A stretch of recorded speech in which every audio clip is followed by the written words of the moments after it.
Hi, I'm Zoe Desmond, the founder of Frollo, the award-winning app for single parents that features both community and dating modes. And I'm also co-author, along with my wonderful friend Rebecca Cox that I made through Frollo, of the book How to Be a Happy Single Parent. Hello and welcome to another episode of the Frollo podcast. Today I'm joined by Ruth Talbot, who's a single mom and founder of the campaign group Single Parent Rights. Ruth, thank you so much for joining me on today's episode. Thanks so much for having me, Zoe. It's great to be here. Yeah, and I can't wait to delve in. There's so much to talk about. You've been doing really, really incredible work that I know so many single parents who know of you and know about the work that you're doing will be, listening to this episode with great appreciation. And those who don't know you will have great appreciation for you by the end of listening to this episode. So let's hope so. It would be great, maybe just before we get into things, Ruth, you were just telling me about the mouse incident in your kitchen last night, which is just one of those things, single parents. So grim. The fact that we have to deal with that stuff, like without kind of passing those kind of things on to someone else. Yeah, no one to pass the buck to. No one to pass the buck to, but yeah. Anyway, well done. You managed it in the end. Yeah, dead mouse in the bathroom at bedtime. Not quite what you want to find, but anyway. It was dealt with. It's all fine now. Yes. Okay, well done for that. So it would be really good to start with your single parent story. When did you become a single parent and how did that come about? Yeah, so I got married, I can't remember when now, maybe around 2010, I guess, not sure. Anyway, I had my first child in the late 2013 and things were already rocky, to be fair, but it was that whole thing of, I'm sure it'll all calm down once the baby's here, blah, blah, blah. And it didn't. And we separated when my son was about 6-7 months old. And it was quite a stressful time.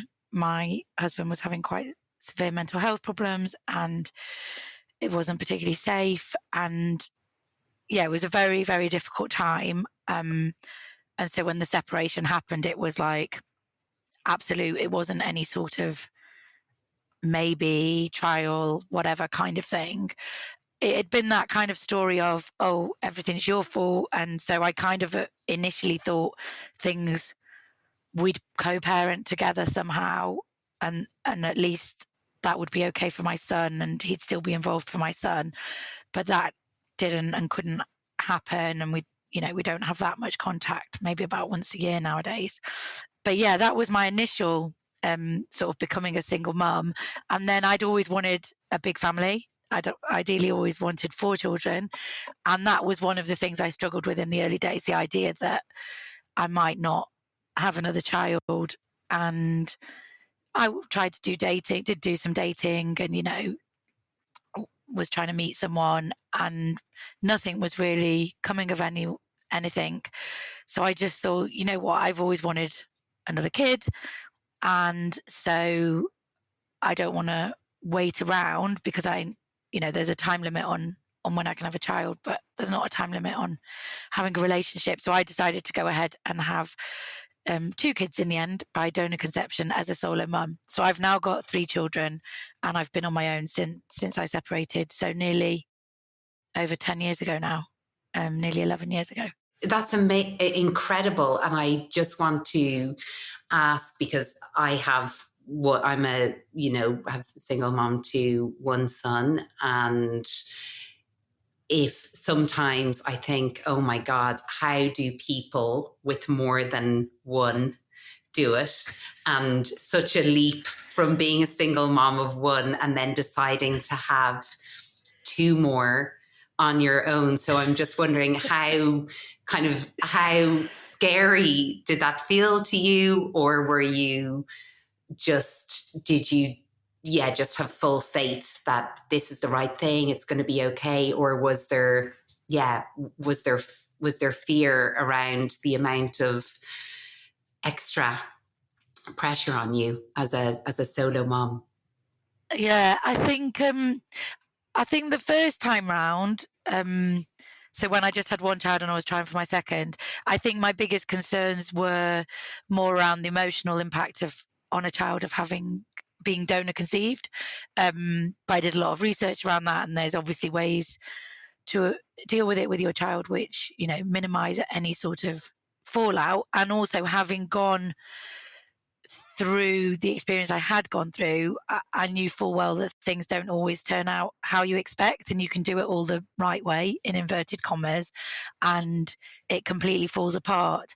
And so they were more, yeah, that was more my concerns of like the impact on my son, but it felt like that wouldn't be an issue. Like I think it's actually harder to deal with the trauma of having a parent who chooses to be absent than, generally speaking, than being donor conceived. And I was having to deal with that for my older son. So it felt like, something I could do. I think when I then actually became a mum, the practical side of it was more, the difference was more than I'd expected. Because I think, yeah, you're constantly outnumbered. Yes. But then once I was constantly outnumbered, I thought I'd just keep going. Wow. Do you have, in terms of your support system, do you have support around you? Not loads, to be honest. My parents don't live nearby, but they do sometimes come and watch the kids, like if I've got an evening work event or something. But it is more things like that, the odd social event, but it does feel like I can't call on them too often because they're getting older now. My mum helped a lot more with my eldest when he was little, but just health-wise, it's harder now. So it is pretty much us. But my eldest is starting to get a bit more independent and bringing himself to and from scouts and things like that. So that's sort of helping on the logistical side rather than always having to drag everyone out for every like little errand. Wow. Well, we'll get back to how you make it all work on a kind of personal family life level, but to give that even more context, it would be good to delve into your work with parents' rights and how you ended up setting up single parents' rights. Where did that all come from? Yeah, so what happened was I think when I did become a single mum at first, I was just like, oh my God, this is like insane. And no one knows it. Like, I think a lot of single mums feel that way. It just, like, I knew people who were single mums. My mum's friends were single mums growing up, but I felt like I was understanding and supportive of other single mums, but I hadn't fully understood what that actually meant. So like even little things like I was going to baby groups. Most people at baby groups have a partner. Like I know lots of people break up, but they tend not to break up till later down the line. And you just felt like you couldn't comment because you weren't having the same shared experiences. And that's the whole point of going to these kind of baby groups, more for the parent to make connections and share experiences. So it was so isolating, and there was so much drama and trauma going on from my ex. It wasn't like we split and then that was it. Like there was just, it probably went on for a couple of years at least, that there was just so much drama all the time. And yeah, you couldn't really explain that. You felt shame, like that you should hide that. So I had this real sense of feeling like I wanted people to understand, and maybe it was a bit of therapy as well. I'd always enjoyed writing. So I started writing about my experiences of being a single mum, initially anonymously because of not wanting my ex to find it. Yeah, so I'd been doing that for a few years, and then obviously lockdown hit in 2020, and I was a member of a lot of single parent groups. After a while, I'd realised that there were groups out there, and managed to make connections, which obviously helped. But during lockdown, in those groups, everyone was just like, this is insane. We've been completely forgotten and left to rot. And it's almost as if policymakers and government don't realise we exist. And from that, people were talking about the need for support bubbles. And I guess because I'd been doing this writing and stuff, initially we talked, because we were local, some of us who were local groups were local to Dominic Cummings, who was the special advisor to the Prime Minister at the time, Boris Johnson. And there was talk of doing a socially distanced protest, but then that was kind of decided not for various reasons. So I decided to write him a letter and hand delivered it, got the kids on the bike.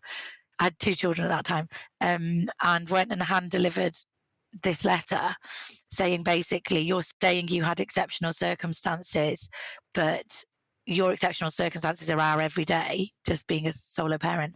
And at the moment, we're going through hell. And then that sort of led to the support bubbles. But one of the things that all the single parents I was connecting with at the time were talking about was that we need to be a protected characteristic.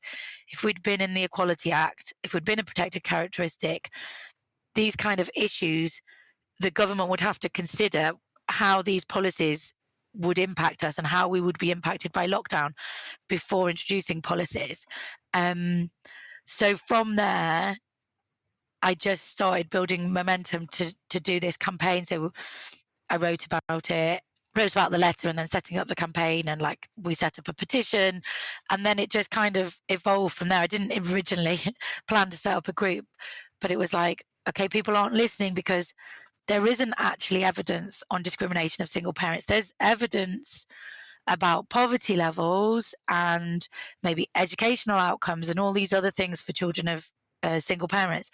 But there isn't something saying, okay, actually, do policies consider and account for the needs and specific circumstances of single parents? Well, no.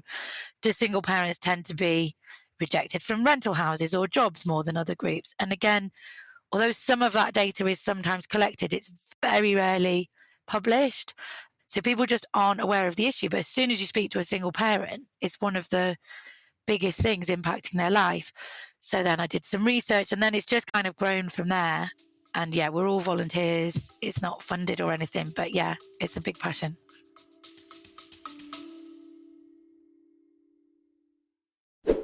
Frollo is the app that several thousand single parents say has been life-changing for them in the most profound way.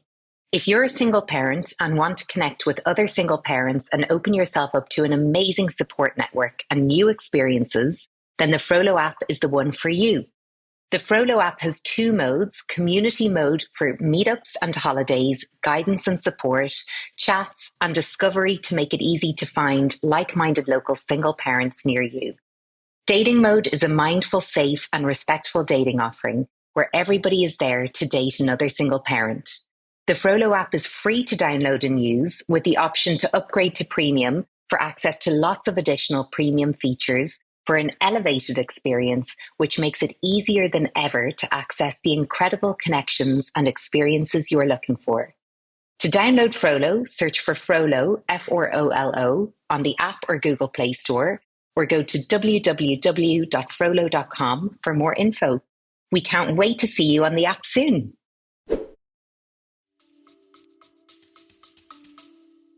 It's such important work. It is honestly like everything that you've mentioned there. And even, you know, first of all, how cool is it that you got on the bike with your kids and hand delivered a letter to Dominic Cummings? I mean, that is so brilliant. And, It was so funny. you know, it's so brilliant. And the support bubbles, by the way, thank you, because I know I can speak on behalf of myself. Like, that was one of the saviors of lockdown, and me and another Frollo friend who you know, who's in our Frollo Moms chat, Caroline, we did a support bubble. So we had, you know, Incredible. We shared kind of homework with you know, all the schoolwork and everything. And we took turns. So it just took the pressure off both of us, just, you know, and it was so nice for the kids as well, because, you know, you know, solo kids as well. So it really made such a significant difference to my lockdown. And I think I would have, yeah, been, much more at risk of sort of, isolation and feeling the pressure, all of the pressure that comes with that. So that was huge. The amount of single parents that alone must have helped in such a highly pressurized, isolating situation. Oh, that's good to hear. Yeah. I mean, it was just insane that it wasn't considered from the beginning. But yeah, at least it came in eventually. Yeah, and that's why there are so many things that it's probably really hard for non-single parents. It's like before I became a single parent, these weren't things that I thought about. All of the things that we experience or have to think about, or so it's so important the work you're doing to kind of shed light and awareness and implement change. So what are the next kind of big goals for you in terms of what change would you hope to see in the next, say, 5 years for single parents? I think one of the problems with our campaign is there's so many policies that need changing. We're always shifting around based on where the interest is. So there's just, I mean, within childcare, there's this awful exclusion in childcare, and I've been banging on about it for years, and finally it is getting some traction, in that if you're disabled or a carer, but you're in a couple and your partner's in work, you can access the funded hours, absolutely, as it should be. But if that partner ups and offs, or you just don't have a partner, you can't access the childcare. So what you've got is a situation where disabled single parents and single parent carers have less support than if they had a partner who you'd hope would also be providing support. So it's policies like that we want to see removed, and we're doing a lot of work around that policy. Also, within social security system, there's a lot of policies that disadvantage single parents. So what you have to earn to avoid the benefit cap, for example, is essentially double for a single parent because it's shared for a couple, and it's no higher. So why can't that be half? I mean, ideally you remove the benefit cap, but at least in the meantime, why can't it be half for single parents to acknowledge that they're the only breadwinner and the only carer in most circumstances? And there's other policies like that in social security. The child benefit rule, again, it's based on individuals' income, not household.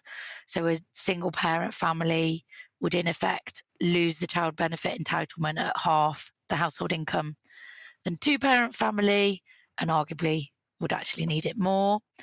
So there was meant to be movement on that, but we don't know now. Obviously, there's a new government, so we don't know yet what's happening with that. But really, overall, we just want to see more acknowledgement of single parents. And this is obviously from government, but also from organisations. And I mean that in the broadest sense. So like from schools, from employers, from charities or policy organisations that are influencing for policy change. Because what I do sometimes see happening is recommendations for new policies, which are absolutely great for addressing gender inequality within straight coupled households. But by doing that, by improving the situation in the coupled households, you in essence increase the inequalities for single parents. Now, obviously, everyone's pro, or should be pro, gender equality, and improving gender equality within couples is likely to ultimately benefit single parents or people who become single parents later down the line. But we just want policies to also consider what single parents would get. So, for example, the moves for better parental leave for dads, it's great, but it will see bigger inequalities for single parents who are on maternity leave. So how do we address that? So it's really just everyone essentially thinking of single parents as a specific group who have specific needs. And that can happen at all income levels. It's not to say all single parents are low income. The child benefit rule is obviously for higher income households, but it's still an unfairness and discriminates. So yeah, there's some of the things we'd like to see. Ultimately, we still want to see single parents added to the Equality Act, but that is a long-term campaign. How difficult is it to change policy and what's involved? Oh, that's such a good question. It's definitely very hard. And obviously, in the last few years, the economic situation and the money available to governments has been not great. And that looks like that's continuing for a while. In terms of how you do it, it's such an interesting question. And I think huge lobby groups battle with that every day, don't they? So that support bubble thing was like, there was a lot of media interest in that because it's like, wow, that's mad. How can policy happen by someone hand delivering a letter to an advisor? That's surely not how policy should happen. But you could argue it's better that it happens that way than rich lobby groups. I don't know, but there's so many organisations involved in pushing for change, and so to my mind, as we're just a small volunteer-led group, everyone's a working single parent involved. And I think what we do for our capacity is incredible, but, of course it's limited. So I think it's about also getting these other organisations to consider us, for them to essentially do an impact assessment before they make a recommendation, to think how would it affect single parents, for them to engage with single parents, to listen to their realities and understand them. Yeah, but it's not easy when government are having so many voices come at them for change that each group wants. How can anyone listening to this podcast today support the work that you're doing? If someone wants to take an actionable step and want to be part of it, where can they go? What can they do? What's the most valuable way for them to help? Great question. Yeah, we'd absolutely love to have more Frolos involved. And I think the easiest thing is to follow us on Instagram or Facebook, Single Parent Rights.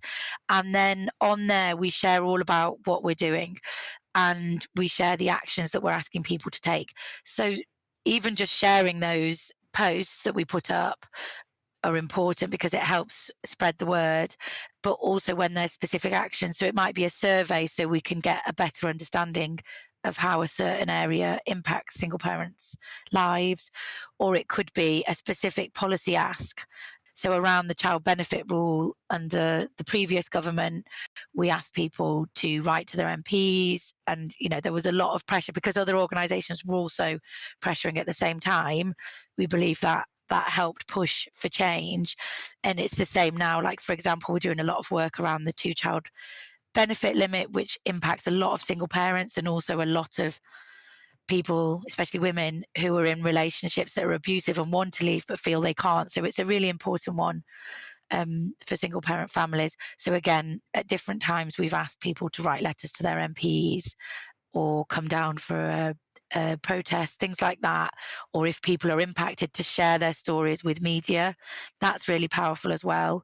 And sometimes with MPs, so we've had a few meetings with MPs recently where single parents have come down and talked about their experiences, and that really brings it to life, because a lot of these policies are based on mythical people and lives that don't actually exist, and people haven't done the stats of when you're paying 3k on childcare for 2 young children and 2k to rent a 1-bed flat, and you're all living in a 1-bed flat, that you're not some mythical benefit scrounger. Even on quite a decent salary, you are seriously struggling to get by, and there's no systems in place to support that or acknowledge that it's going to be harder.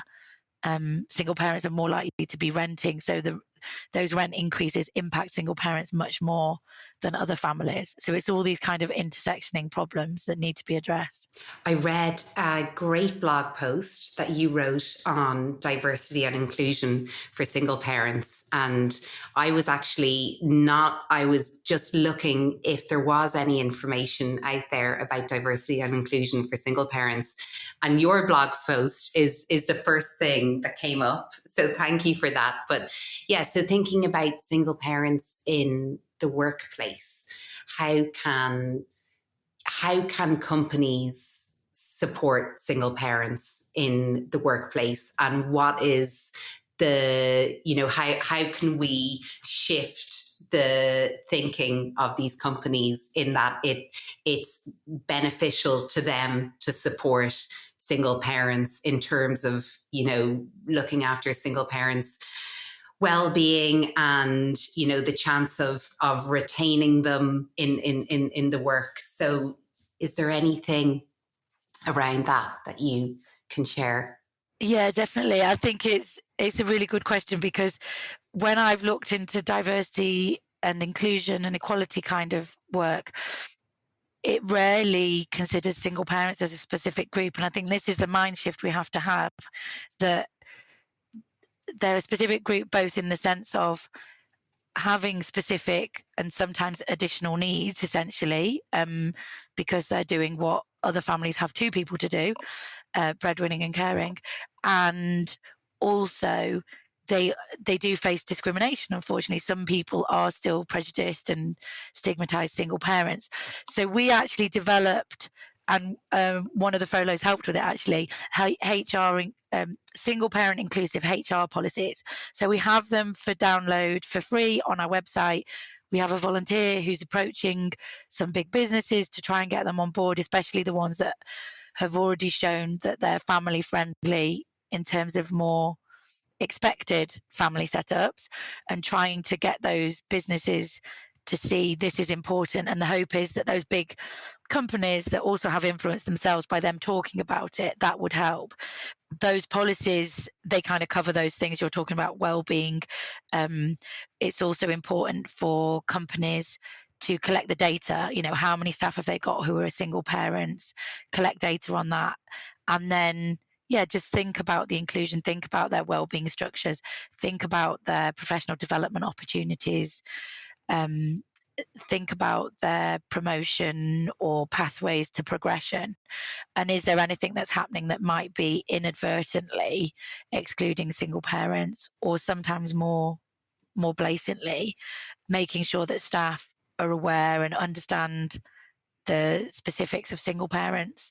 I think it's Working Families came up with an idea, I think it was them, of like a carer's passport kind of thing at work. So you need a supportive environment for people to feel comfortable to share all that. But if people can share what their caring responsibilities are, because not just single parents, any parent, also you could be a carer for an elderly relative, or a partner. But if you're a supportive employer and you understand that, then hopefully you can give understanding to that. And you might even want to think about things like, do you offer a different enhanced maternity pay to solo mums? If you're willing to offer enhanced maternity pay to mums, and now much more companies are offering it to dads, why not an enhanced one for solo mums who would never access the dad element, or solo dads who wouldn't access the mum? It works both ways, who might be adopting or having children via surrogacy. So I think there's a lot of policies that people can do. They might want to have some extra carers leave for solo parents, single parents. So there are all these things they can consider. And obviously, ultimately, they care about bottom line. But these things do help. They help with retention. They help with keeping parents not going off on sick because the stress levels get too high. Obviously, if you're retaining staff, you're not paying recruitment and training costs. And honestly, if you want someone to do something, ask a busy single mum, because they're some of the most efficient people. So it is so true. That expression, give a busy person a job, and then give a busy make single it a busy parent single a job, mum or single dad, and you'll be on it. Yeah, I was at an event with Single Mums in Business network last night, and a lot of these women have gone through difficult times and now are incredibly successful businesswomen. And they say, if I can, I will always employ the single mum, because they have so much to lose and so much to gain, that level of focus and motivation is second to none. It's so true. And I just think of one example, again, a mom that we both know, Rita, who I'm very close to, who's three who has three boys, and she is American living in London, so she doesn't have her family nearby to support. And she works for a big company, and they are so incredibly supportive. And she doesn't have to, they, you know, they completely know and embrace that she's a single mom to three boys, and she's not scared about the times when she really needs a little bit of flexibility. And, you know, if one of the kids is off sick or something happens, but what she gives to that job, you know, she I'm sure does the work of probably three versions of her, Yeah. you know, and she's so committed, so dedicated, so grateful for, you know, the level of support that she gets back. So she's not working out of fear or, oh, am I gonna, you know, are they, you Yeah. know, there's a level of trust. So she gives so much more. And just I'm so happy that she gets to have that level of support in her work when there's all of these other challenges going on as a single parent. So I think it's when companies really can see, you know, can do that. And this is a really big company, so they must have a lot of single parents working for them. And I would say their retention, employee retention, and, you know, satisfaction, and what they're getting out of their employees, single parent employees, for that reason, must work really, really well. That's so great to hear. I'm going to have to follow up with her and go and like lobby them to be public about their things. Yeah. Yeah, she has always sang the praises of her workplace. So Brilliant. she'd be a really good one to speak to. So in terms of single parent misconceptions, what do you think are the biggest misconceptions out there about single parents? Oh my gosh, where to start? There's so many, and it depends who you speak to. I mean, sometimes people make flippant remarks about how they often assume that there's a second parent involved, you get the weekend off, or receive child maintenance, which obviously doesn't always happen, and even if it does, comes with a whole host of issues and challenges. I mean, I've been around people that are like, talk about, oh yeah, well, once you get divorced, then you get every weekend off, and it's like, if it were that easy, why don't you just do it? And then on the flip side, they'll say things like, oh, at least you don't have to argue with someone over me time, and it's like, okay, great. And then in the next breath, they all arrange to go to some meetup the next morning without children, and obviously completely ignore you, and you're like, the irony. So there's all those kind of, they don't understand the practical side, they often don't understand the emotional. Lots of people talk about, oh, I'm solo parenting this weekend, which means it gives you an insight, I think, that a lot of people just think of parenting as the physical side. So, okay, they're going to physically have to get those kids to sleep, and that is going to be harder if they're used to second pair of hands. But they're not thinking that presumably the partner hasn't not paid for those days' rent or mortgage.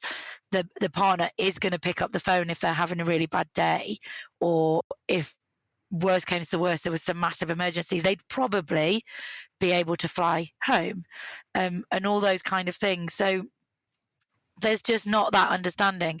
And then you get the more worst case scenarios where there's just awful kind of judgment and stereotypes of, oh, lazy scrounger, sleep around, all this kind of thing, benefit scrounger, that kind of attitude, and no understanding that actually you can be on quite a decent income and working full time really hard, and still be needing universal credit. And also, likewise, you might not be able to work for very valid reasons and need to rely on universal credit.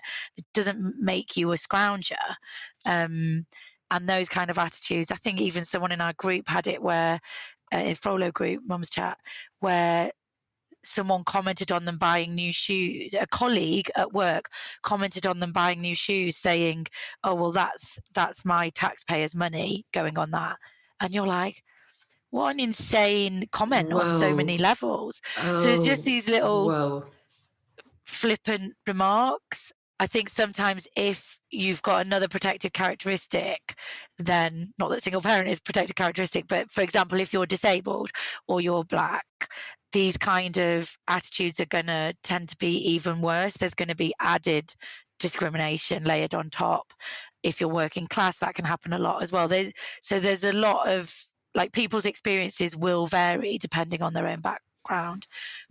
But even still, it seems like most single parents receive a lot of judgment and lack of understanding.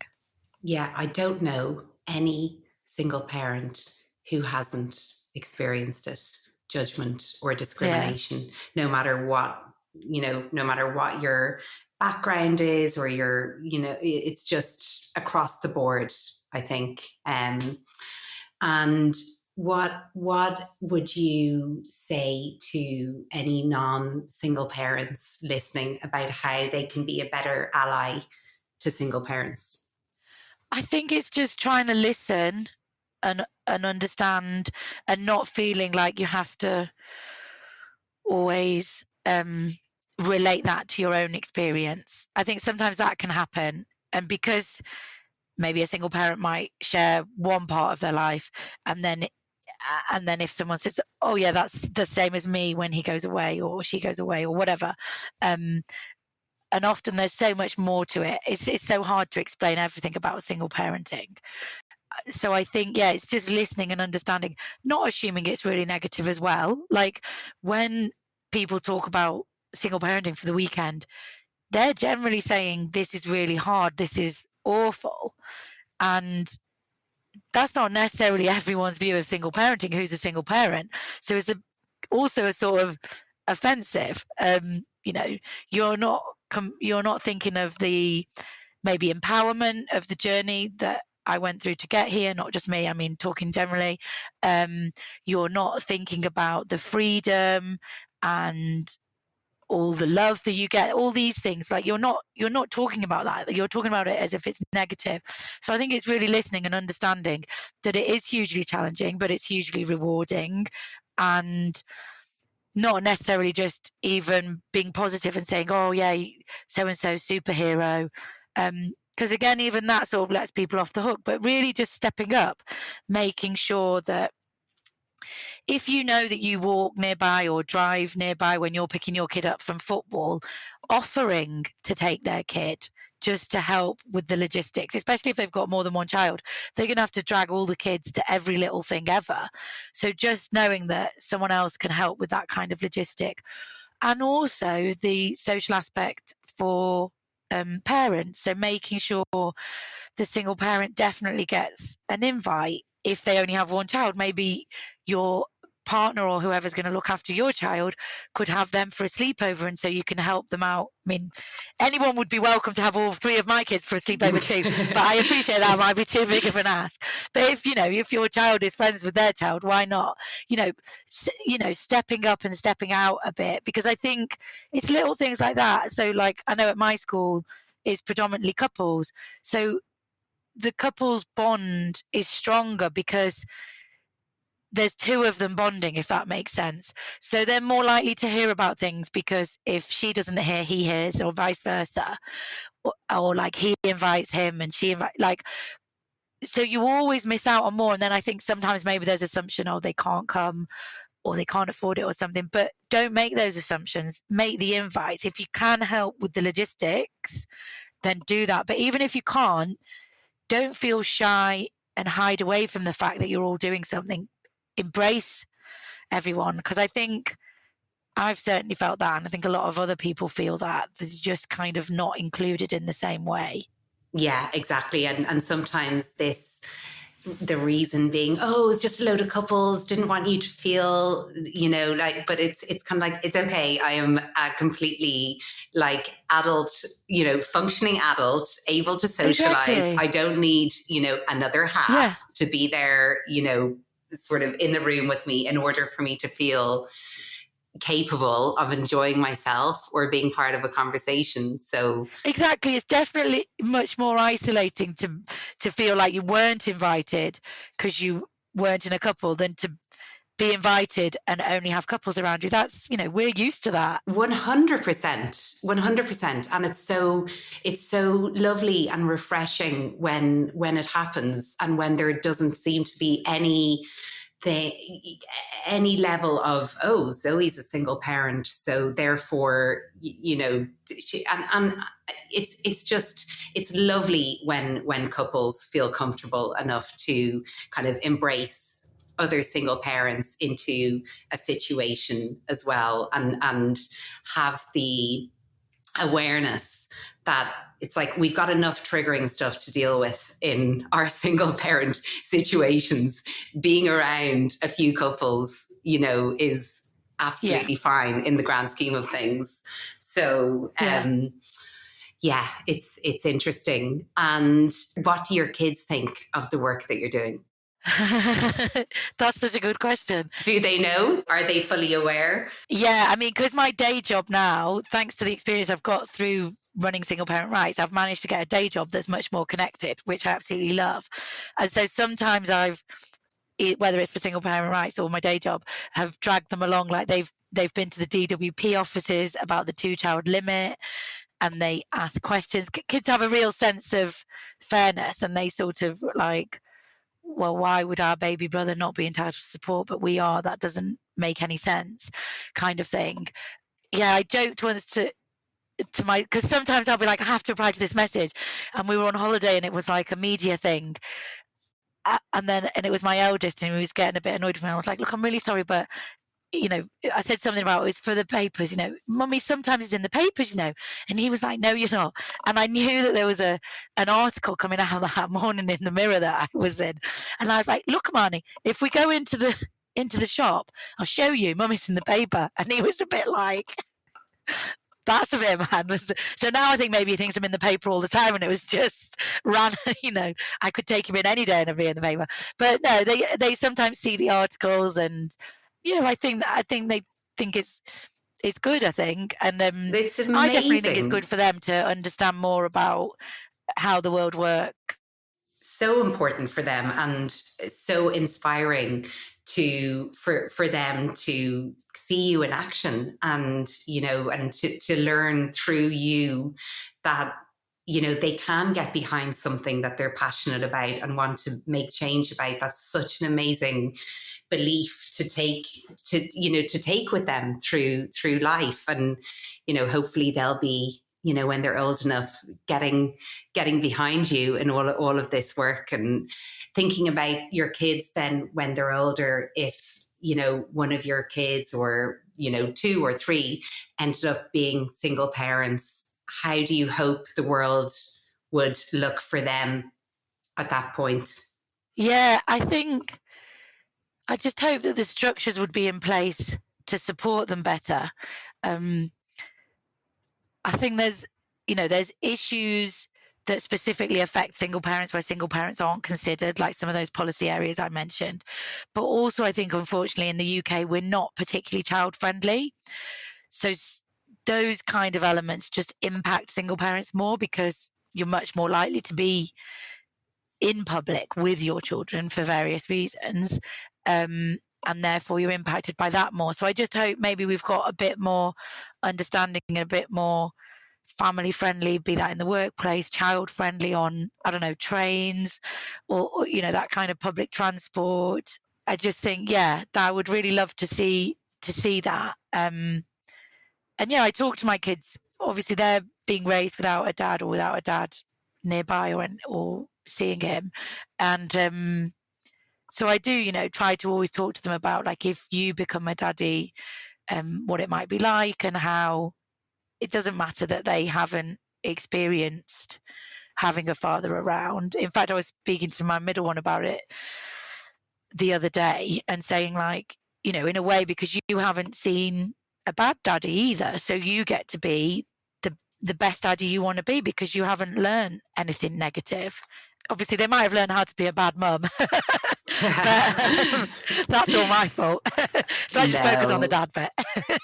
I don't believe that they learned how to be an amazing mom and fight for what you believe in. Yeah, no, I hope things are really different for all family setups then, because I think single parents are at the hard end of anything which is non-family friendly. That's what a lot of it is.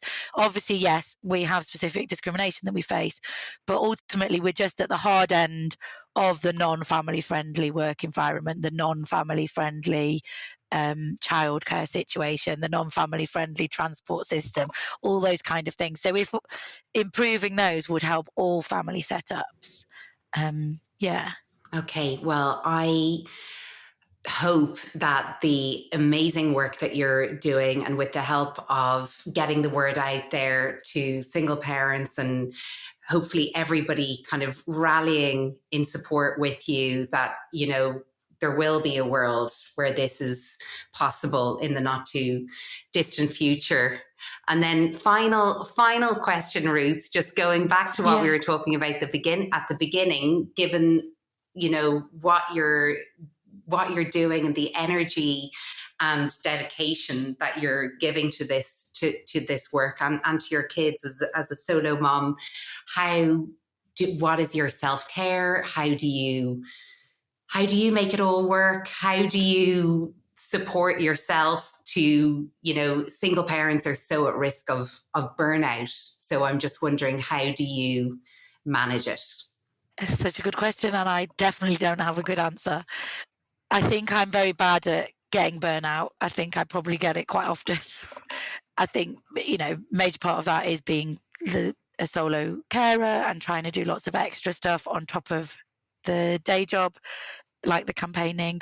But probably also just my personality, because I just sort of jump into things. So I think, this won't take much, and I'll just jump into it, and then it'll become a much bigger thing. I am trying to get better, but it's a slow road to recovery. Yeah, I just try to take opportunities it's more socialization, I think. I realize that it's very hard for me to get a time where I don't have at least one, if not all, of my kids with me, because of their age, and the cost of childcare mainly. And so that's harder to do, but socialization is really key, and I find that I'll get lower if I'm not socializing.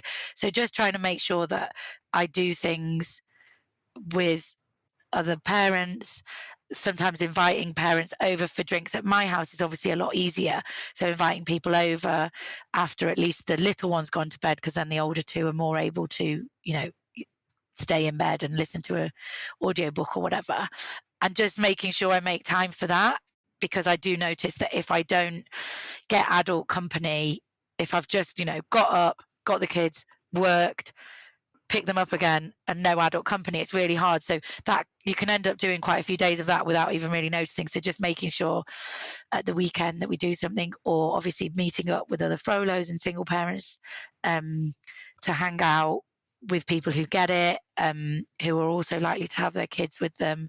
I just think that's all really important. And I keep thinking, the spa days will be my next phase of life. They will come. They will come. I'm just holding out for them. You 100% deserve a spa day.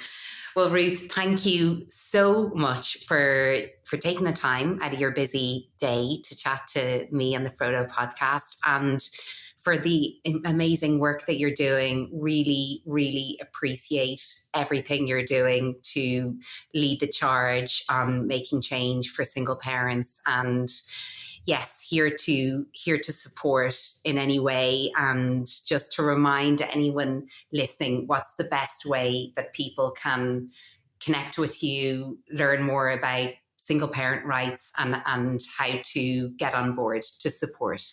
Yeah, so best way, Instagram or Facebook. We are also on Twitter, but we're less active. So it's Single Parent Rights.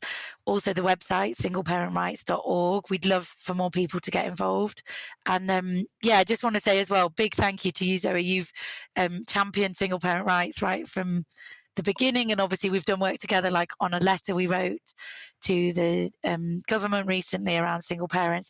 And I think also Frolo's so important as part of this movement for equality, because it's about building that community as well and showing the strength of single parents. And so I think it really complements that community building and campaigning aspect. So yeah, thank you so much for having me and for all the work you do. Thank you so much, Ruth. And if people want to check out Ruth did a lovely piece in our book, Rebecca Cox's and my book, How to Be a Happy Single Parent as well. So we've had lots of crossover throughout the years and looking forward to having more. Thank you so much, Ruth, and thank you everyone for listening, and see you next time. And that's a wrap for this week. I hope you enjoyed this week's episode. If you did, then I have one small favour to ask. Please can you take a minute to subscribe to the Frollo podcast and give us a rating and review? This really helps other single parents who might benefit from it find us. The Frollo app, which is fully user verified for user safety, is available on the Google Play Store and the App Store, and you can find out more info and download links at www.frollo.com or follow us on Instagram at Frollo app. And you can purchase your copy of our book, How to Be a Happy Single Parent, at all the major book retailers. Until next time, have a great week.